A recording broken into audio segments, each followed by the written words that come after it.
Ассаламу алейкум, қадірменді достар. Сіздермен экранда Шерзат Муратович. Бүгінгі тақырыбымыз қалай жетістікке жетуге болады деген сұрақ. Осы сұраққа мен сіздерге кеңірек жауап беретін боламын. Яғни бүгінгі күнде жетістікке жету үшін не істеуіміз керек? Кез келген адам жетістікке жете ала ма? Әрине, кез келген адам жетістікке жетуге мүмкіншілігі бар. Ол біріншісі, алдыңызға үлкен мақсат қоя біліңіз. Егерде сіз алдыңызға үлкен мақсат қоймайсыз ба, демек болашақтағы өміріңіз сізге маңызды емес. Егер сіз бүгін алдыңызға үлкен мақсат қойдыңыз ба, үлкен мақсатқа қарай, значит, сіздің бағытыңыз өзгере бастайды. Яғни сіз өзіңіз өзгере бастайсыз.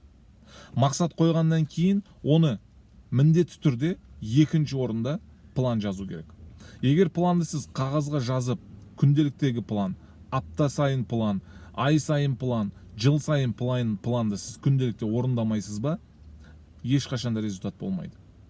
Планды тек қана миыңызда сақтайтын болсаңыз, ойламаңыздар, ол план нәтиже, ол жұмыс нәтиже береді екен деп.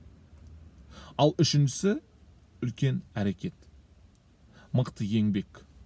Егерде сіз мақсат қойып алдыңызға, план жазып, әрекет жасамайтын болсаңыз, бұның бәрі бекер. Сондықтан мақсат қойдыңыз ба, план жасадыңыз ба, бүгіннен бастап әрекетке көшіңіз. Бәрін бүгіннен бастап істеңіз. Себебі ертеңге қалдыратын болсаңыз, ертең келмейді. Ол ертең бізге бүгінге айнала береді. Түсіндіңіз ғой, өйткені ертең деген күніңіз сол ертесіне бүгін болып есептеледі. Достар, сондықтан бүгін өмір сүру керек, бүгін мақсат қою керек, бүгін әрекет жасау керек.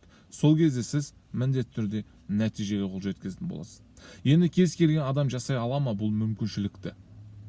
Мен айтам, кез келген адам жасай алады. Егер де мына жүрегінде шынымен де соншалықты бір шешім болатын болса, соншалықты жүрекпен сол мақсатқа қарай әрекет жасайтын болса, үлкен адамдардан үйренетін болса, мықты білім алатын болса, күнделікті әрекет жасайтын болса, кез келген адам мақсатына жете алады. Сондықтан, құрметті достар, бүгінгі күнде жетістікке жету бұрынғы күнден әлде қайда оңай.